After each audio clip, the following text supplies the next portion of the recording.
rembug marmo sing sang katri gumulung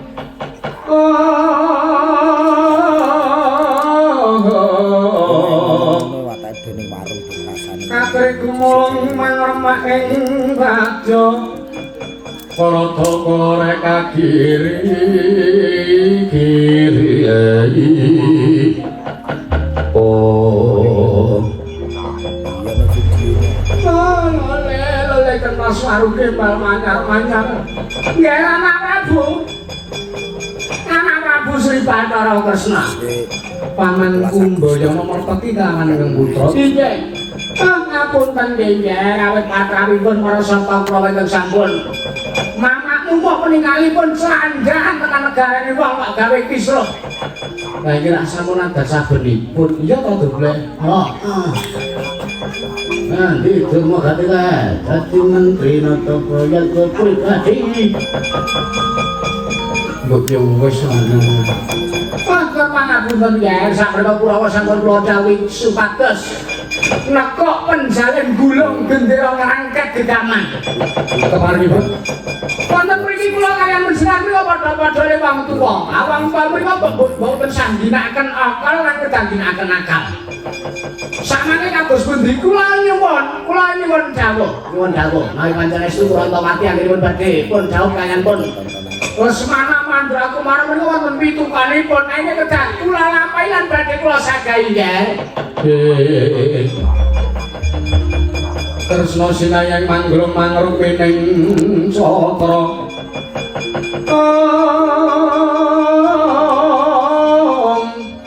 kang kumitirane ngasta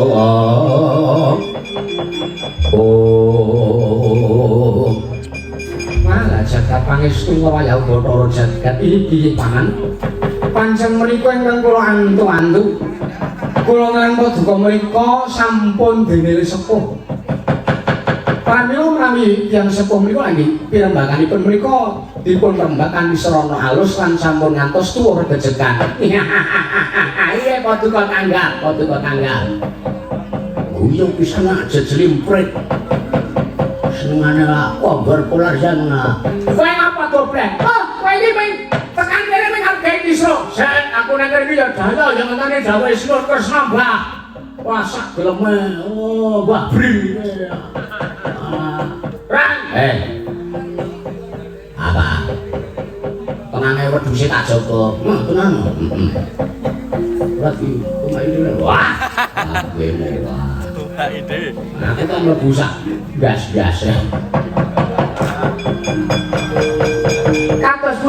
kados pundi kula ayo dawuh paman Durna wonten dawuh menika kula sampun mirembakan lan anak kula pun Purantawati sampun kula tanting katraing kula tampi menggah aturipun anak kula sok sinten kemawon Purantawati sagah ngladosi lan sagah pinengku garwa dening aku Waton calon pinanten kanggo ingkang badhe amengku garwa dening anak kula pun Purantawati menika saged damel srana timbuling senjata cakra aman Pandhita Kinarya Wangsit Pindha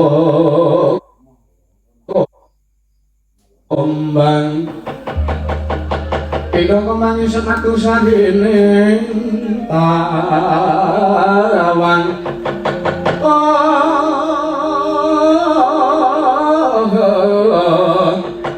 susah ngendi gone oh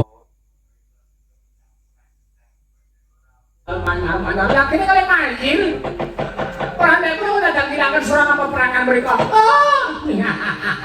set lebih curang mana mau itu orang senang orang itu berhasil lagi pancen namung menika ingkang dados pemitanipun anak kula pun Purantawati. Oh iya. Para kepala sampeyan lan kula nyuwun pamit kula badhe anganti dhateng ingkang Raden Mandura. Kinan wangsul wonten negari Ngastina, perkawis menika kula aturaken saya lan Prabu Jaka Witana. Ingkang ngatos santos.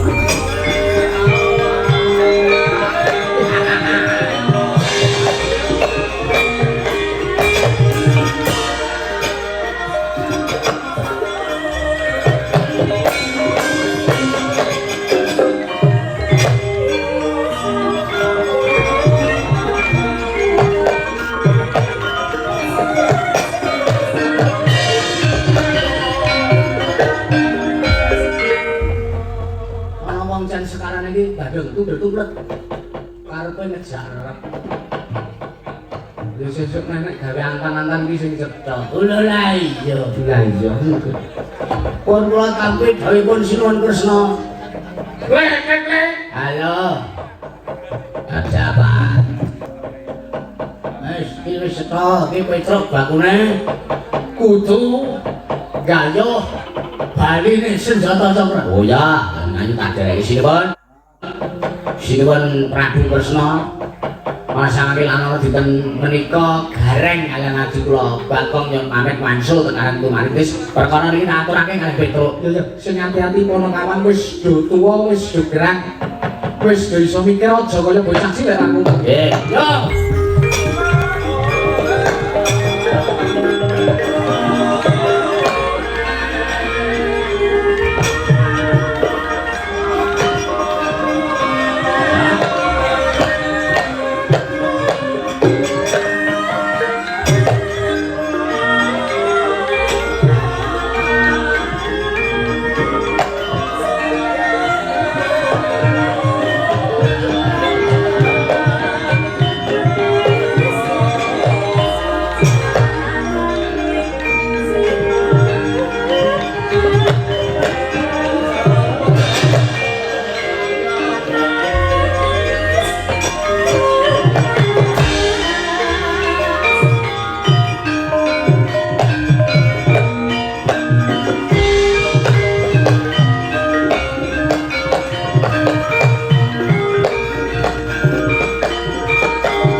Saya tahu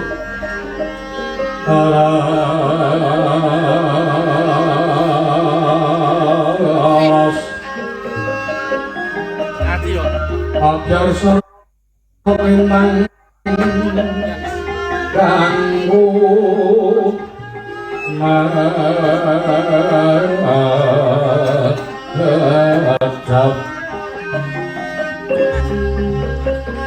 tete sonya maja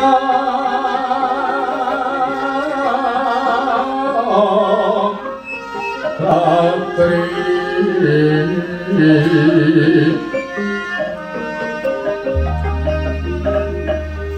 lumang gandaning bos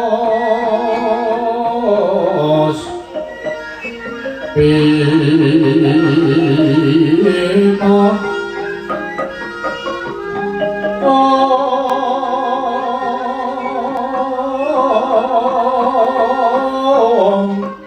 kawaneng ujan liro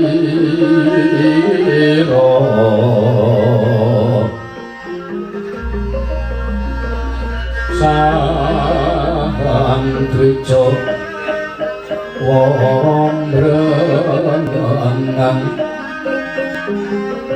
leswaraning madu prangka anungsung saring kembang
yo sura on sura iyo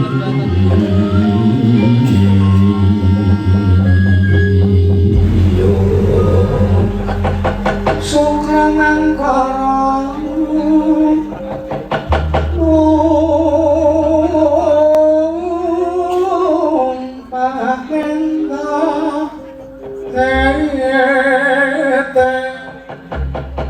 Tetengan apa sumawar cita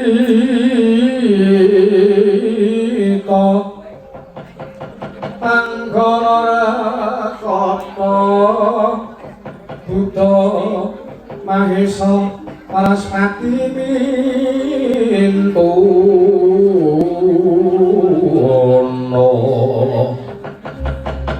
Eka tri catur manca sacata astana wadasa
awit laras manunggal ingkang nyawiji kalian ansor laras. Wah, latihan pindho wis wani pentas sewengi, elok-elok. Nek ora iki wah jan. Monggo ora bayaran doaning semangate wae ora apa-apa di Mas ora penabuh saka kanca-kanca laras manunggal. Biyen Petro ajar mayang ki ya wiyagane ya ora ana sing bayaran. Wondene saiki sing saiki nderekke Petro iki nek ora dibayar kok. Enggak ngejer nek apik. Ngene, seniman ki ora perkara regane pira. Ning panjenengan dadi seniman sejati kuwi gelem saguh kersa labuh budaya mbuh kahanane pahit apa legi mbuh sithik apa akeh cacahe ning nek tok lakone kanthi lahir batin kuwi sesuk unduh-unduhane tikel matikel tikel tumpuk matumpa-tumpa Allahumma amin. Pokoknya sing semangat para